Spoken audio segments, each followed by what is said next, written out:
I just want to start off by saying it's a true honor for me to sit across from you today, Mr. Nolan.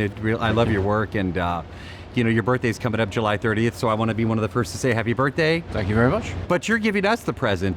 This movie comes out around your birthday, and you gave us an incredible gift. This movie reminded me of my grandfather on my dad's side. It was a bomber in World War II, and I remember as a kid, he showed the jackets and pictures. But watching this film, you brought the realism to it, what these guys went through in the planes and the tight quarters. And I just thank you for that, because it really made it real for a lot of us that, I wasn't around for any of that. But to see something like that made me think of my grandfather. Well, it made me think of my grandfather. He was a navigator on a Lancaster and sadly didn't make it through the war. And my father, who passed away a few years ago, was obsessively interested in planes and aviation, I think because of that. And so in telling the aerial component of this story, it was very important to me that it be accurate and truthful, and that we get the audience into that cockpit. I had the privilege of flying in a Spitfire in pre-production, and I did the same. We gave the same ride for my director of photography and my production designer, so we could brainstorm, okay, how do we recreate what that feeling is of being up there in a Spitfire, dogfighting with a German plane. What would that be like? As you say, the confinement, the sweaty nature of it, and the real tension and fear, being in that plane that way with the power of the engine and the gunfire and all the rest. See, I didn't know that, and that was my experience, so I definitely felt that. What was the decision? What inspired you to take this to the big screen, to tell this story?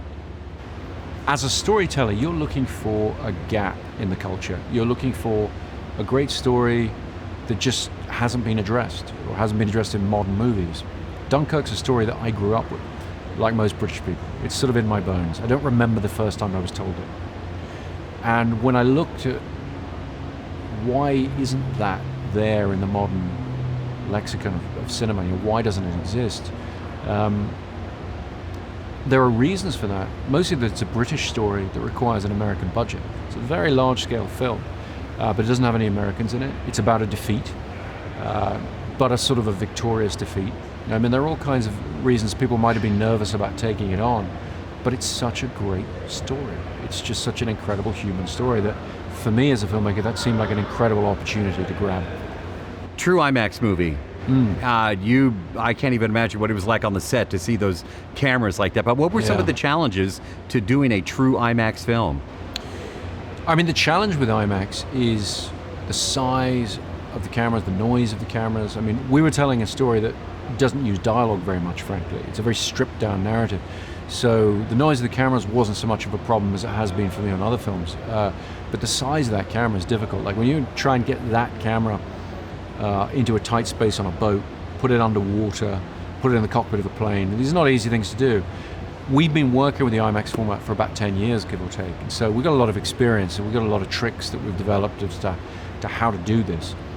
But that IMAX format felt essential to this story.